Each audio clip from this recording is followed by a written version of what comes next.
नमस्कार दोस्तों, बहुत स्वागत है आप सभी दर्शकों का। और आप इस वक्त देख रहे हैं केनी न्यूज। दोस्तों, दिल्ली से लेकर प्रयागराज तक योगी सरकार के खिलाफ छात्रों ने हल्ला बोला है। छात्रों के लिए इकरा हसन ने मोर्चा संभाला तो सोशल मीडिया पर जबरदस्त तरीके से चर्चाएं होने लगी। योगी के शिक्षा मंत्री से इकरा हसन का विश्वास भी उठ गया है। अब इकरा हसन ने देश के शिक्षा मंत्री धर्मेंद्र प्रधान से एक ऐसी बड़ी मांग कर दी है, तो क्या धर्मेंद्र प्रधान उस पर अमल करेंगे? दोस्तों, उत्तर प्रदेश सिविल सर्विस की तैयारी करने वाले छात्रों की क्या है मांग, तो जाने क्या है 1-to-1 शिफ्ट जिस पर सरकार से भिड़े स्टूडेंट्स। नई सदस्य आई है इकरा हसन, उसकी सोशल मीडिया में खूब चीज इन दिनों में मैंने उसको देखा है। आज उसकी भाषण भी मैंने, आदरणीय सदस्य की भाषण मैंने सुना। मैं आपकी अनुमति लेके एक लघु मंतव्य दूंगा। बहुत अच्छी बोली। मैं सोच रहा था जब मन से बोल रही थी ठीक बोल रही थी, जब पार्टी वाला चीज आ जाता था थोड़ा भ्रमित हो जाती थी, लेकिन अच्छी बोली, उनको बधाई। दरअसल दोस्तों, उत्तर प्रदेश के प्रयागराज में उत्तर प्रदेश लोक सेवा आयोग के बाहर पिछले कुछ दिनों से सैकड़ों स्टूडेंट प्रदर्शन कर रहे हैं। दिल्ली के मुखर्जी नगर में भी छात्रों का प्रदर्शन जारी है। प्रदर्शन करने वाले छात्र एक दिन एक शिफ्ट नॉर्मलाइजेशन नहीं की मांग कर रहे हैं। यूपी के शिक्षा मंत्री एक तरह से छात्रों की मांग को इग्नोर कर रहे हैं। इस दौरान कैरेना से समाजवादी पार्टी की सांसद इकरा हसन ने पीसीएस छात्रों की लड़ाई में एंट्री मार दी है। इकरा हसन छात्रों की मांग को पीएम मोदी के कैबिनेट मंत्री धर्मेंद्र प्रधान से एक बड़ी मांग कर दी है। ऐसा लगा कि इकरा हसन को अब योगी के शिक्षा मंत्री पर विश्वास नहीं रहा। इकरा हसन वही है, जब देश भर में नीट परीक्षा के पेपर लीक हो रहे थे तो उस वक्त इकरा हसन ने देश के शिक्षा मंत्री धर्मेंद्र प्रधान को खूब खरी खूटी सुनाई थी। पेपर लीक की समस्या से निजात पाने का रास्ता दिखाया था। एक तरह से पीएम मोदी से लेकर बीजेपी के तमाम मंत्रियों के सामने आईना दिखाया था। उसके बावजूद धर्मेंद्र प्रधान ने इकरा हसन की तारीफ में कसीदे पढ़े थे। इकरा हसन के दावों पर अपनी हामी भरी थी। धर्मेंद्र प्रधान की बातों से ऐसा लगा था कि इकरा हसन तो जितने भी नए सांसद आए उन्हें सबसे ज्यादा समझदार हैं। अब इकरा हसन ने एक बार फिर से देश के शिक्षा मंत्री धर्मेंद्र प्रधान को सलाह दी।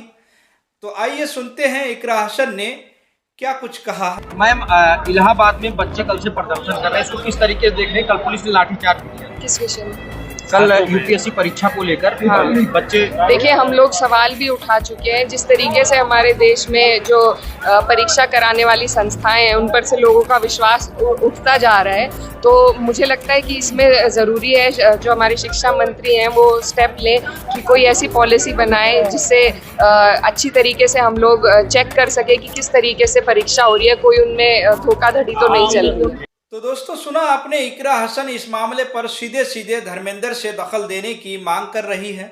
तो सवाल यह है कि क्या इकरा हसन को यूपी सरकार पर विश्वास क्यों नहीं है?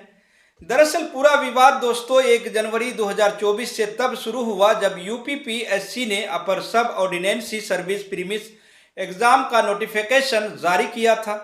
इसमें कहा गया था कि 17 मार्च 2024 को परीक्षा होगी, लेकिन ये परीक्षा स्थगित हो गई। कई दिनों के बाद यानी कि 3 जून 2024 को आयोग ने एक और नोटिफिकेशन जारी करते हुए कहा था कि अब 27 अक्टूबर को परीक्षा होगी, लेकिन फिर से ये तारीख पर परीक्षा नहीं हुई। अब 5 नवंबर को यूपीएससी ने एक बार फिर से नोटिफिकेशन जारी किया। इसमें छात्रों में काफ़ी गुस्सा है।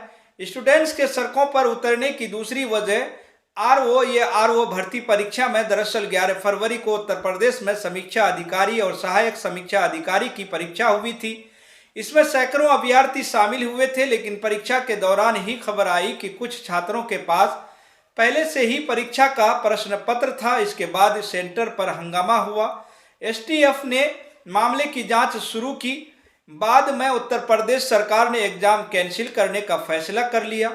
2 मार्च को सीएम योगी आदित्यनाथ ने आदेश दिया कि 11 फरवरी को हुए एग्जाम को रद्द करके 6 महीने में परीक्षा दोबारा कराई जाएगी। सीएम के दखल की वजह से अभ्यर्थियों को लगा कि 6 महीने में आरओ एग्जाम दोबारा हो जाएगा, लेकिन अब तक पेपर हुआ नहीं। मामले की जांच जारी है। इस बीच 3 जून को पीसीसी-एससी एग्जाम कराने वालों को लेकर के एक बार फिर से नोटिफिकेशन आया, जिसमें 27 अक्टूबर को प्रीलिम्स कि परीक्षा के डेट दी गई, लेकिन एग्जाम से कुछ दिन पहले 16 अक्टूबर को आयोग ने फिर से परीक्षा स्थगित करने की सूचना दी। नोटिस में कहा गया कि दिसंबर के पहले पखवाड़े तक परीक्षा करवाई जा सकती है।